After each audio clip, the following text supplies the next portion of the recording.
Hello, ladies and gents, boys and girls. My name is Coop, and welcome to Confessions Booth. Now, we have an interesting story today. This guy prefers to be anonymous, so we're going to call him Mr. Anonymous. What makes this story a bit interesting is the subject line. He says, "I traded my soul for the life that killed the only love I had." Sounds like a Romeo and Juliet type of vibe going on here, but one thing that stands out for me is the word that he says, "I traded my soul." Could there be some voodoo attached to this? I don't know. Okay, let's hear what Mr. Anonymous has to say. He says, "Dear Coop, I don't know where to begin. Maybe with the hunger that was scratching me inside as a small boy from a small, forgotten town. Until I got to Pretoria and all the lights started flashing and I realized that I was in the city of dreams. I was a hustler, sleeping on the floors, doing anything to send a few rands home. I wasn't looking for trouble, but I was desperate for a shortcut. That shortcut's name was Olu." You can already hear it, Clara. Olu is a problem. Well, Olu lived in apartment buildings. He moved like a king, flashy cars, different beautiful women on his arms every night, and a smile that could promise the world absolutely anything.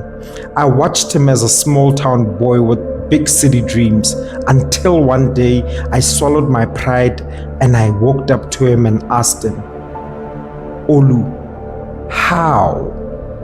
He didn't laugh. He just looked at me with those knowing eyes and said, "You want this life?" I can already hear Mr. Olu talking, "You want this life." So he said, "You want this life. You want the money. You want to live the life of your dreams. Well, you will have to make a small sacrifice." That's where the danger is. Sacrifice. Small. Has there ever been a small sacrifice? I don't think so. Well, let's continue. Mr. Anonymous says, "And then I said yes." Hold on. This is interesting. He said yes to what? The small sacrifice? Well, let's see. Coop, I said yes before he even finished the sentence. I thought it meant a few months of hard labor, maybe a risky delivery. I didn't know the sacrifice was my dignity. You see, now when a man talks about dignity, you must know there's something off. A lot of off things, because men trade with their dignity and their name. So if he was willing to trade with that dignity, we'll see. So he says, "I didn't know the sacrifice was my dignity. I didn't know it was the death of the man I used to be. The memory of that night, the cold floor, the 5 shadows, the absolute crushing violation." Hold up. Is he saying what I think he's saying here? The floor was cold? The 5 shadows? What 5 shadows? Is that shadows of human beings or shadows of something else? The crushing violation? He was violated. So something violated him. Okay, I'm not gonna say much. Let's continue. Let's hear what he has to say. He says that crushing violation is the price I paid for every single cent I ever made. Okay, so that violation was something that allowed him to make money. Okay, but the money came in fast. I built a fortress of wealth around that shame. I had cars, the penthouse, the power, and then I met Lindiwe. She was everything clean and good that I wasn't. A corporate girl working for the government. with a future so bright it hurt my eyes. She loved me. She saw past all the money and flash.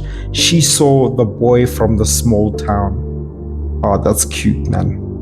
That's really cute. You know, it's not easy to meet women like this. Women that just look past the materialistic things that you have.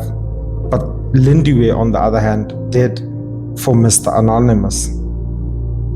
So Mr. Anonymous continues and says, life was perfect. We decided to leave the filth of the city behind, move back to my hometown, and start a legitimate business.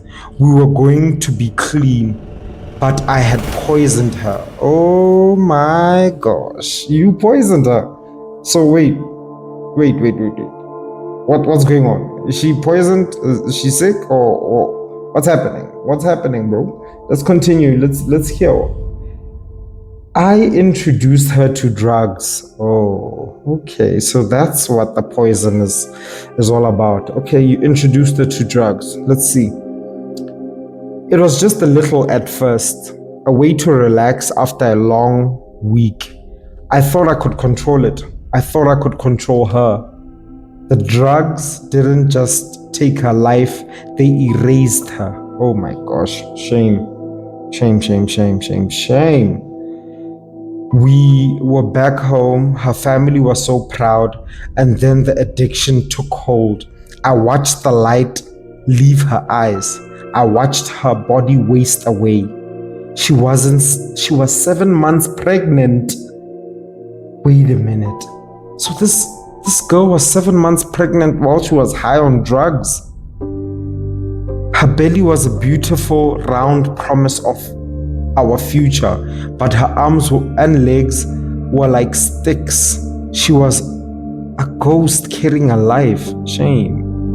I mean, imagine her. Imagine this girl full of life, meets a guy, loves the guy unconditionally. The guy gets her on drugs, and now she's like a little skinny girl with this big belly. Like, can you imagine that? Her family tried to help her. They cried, they begged, but they had their own demons. They whispered that a jealous relative had bewitched her. You see now, this is the problem. A lot of black people will always run to buloi, bewitching. I mean, I don't get it. Why do we do that? Why can't we just be accountable of some actions? At this point in time, Mr. Anonymous just needed to be accountable. He got her on the drugs. But now it's, bewitching, it's, voodoo, all that type of thing. They say her success was too much for them to bear. I let them believe it. So he's technically saying he let them believe that she was bewitched. It was easier than telling them the truth. And the truth was, I was the curse. I was the one who brought the poison into her life. I was the one who paid a price that cost her everything. She died in my arms. Oh my gosh. Shame. She died in my arms, not from a curse, but from an overdose. And with her, our unborn child. Shame. Now I'm back in the city, but I'm hustling. I'm not hustling. I'm just existing. I have all the money, but I sleep on the floor because the bed reminds me of her. I look at my hands and all I see is the blood of my wife and my child. Coop, I need to know, is there a hell deeper than the one I am already in? And how do I tell her family the truth without destroying them completely? I'm a monster, and I need to know if monsters can ever find peace. Damn. This is hectic. I don't think monsters can find peace in a situation like this. There's something called karmatic debt, and you need to reverse your karmatic debt. You introduce this girl. And again, What if that small sacrifice that Olu was talking about was not just the sacrifice of you being violated or your manhood being violated? What if this sacrifice was actually you giving the love of your life away to the dark world? Because I mean, 2 lives were taken here. The life of the poor child inside the belly of Lindiwe, as well as Lindiwe. And it wasn't just taken away in just a normal way. She deteriorated while she had the child in her belly. That is absolutely painful. Now you ask yourself, was it all worth it, my brother? I'll go back to what I was talking about with karmatic debt. Karmatic debt is literally when karma will come back to bite you, noma kanjani, no matter how far you run, because of the deeds that you've done. And at this point in time, you need to reverse that. You need to work on your spirituality first and foremost. I don't know who you pray to, but you need to go on your knees and ask for forgiveness, because you've lost 2 souls and you were the person that was basically in charge of those souls. It's a bad situation that we find ourselves in. I remember a wise man once told me, money is not the root of all evil. He once said, looking for money or chasing money at all costs is the root of all evil. You just wanted the flashy lifestyle at all costs, and you thought that I will go do all these sorts of small sacrifices, all these drug things, and then find myself with a beautiful, kind-hearted human being, and then run away. And that karma chased you, and it took the love of your life away from you. So you need to work on that karmatic debt. So, Confessions Nation, that's my 2 cents. I need you to advise and throw your 2 cents into the comment section at this point in time, because Mr. Anonymous really, really, really needs some advice at this point in time. I mean, I see this situation as a situation he might not be able to run away from. He might not be able to fall in love again, because he said yes to that small sacrifice and it cost him everything. A sad, sad story. Leave your comment and maybe we can help him some way, somehow. But my brother, you need to deal with that karmatic debt. It will come to collect. Somewhere, somehow. Work on yourself. Work on your spirituality. And work on the people that you hurt, like the family of Lindiwe. Go to them once you have fixed yourself and tell them what happened. My name is Coop, and that's Confessions Booth.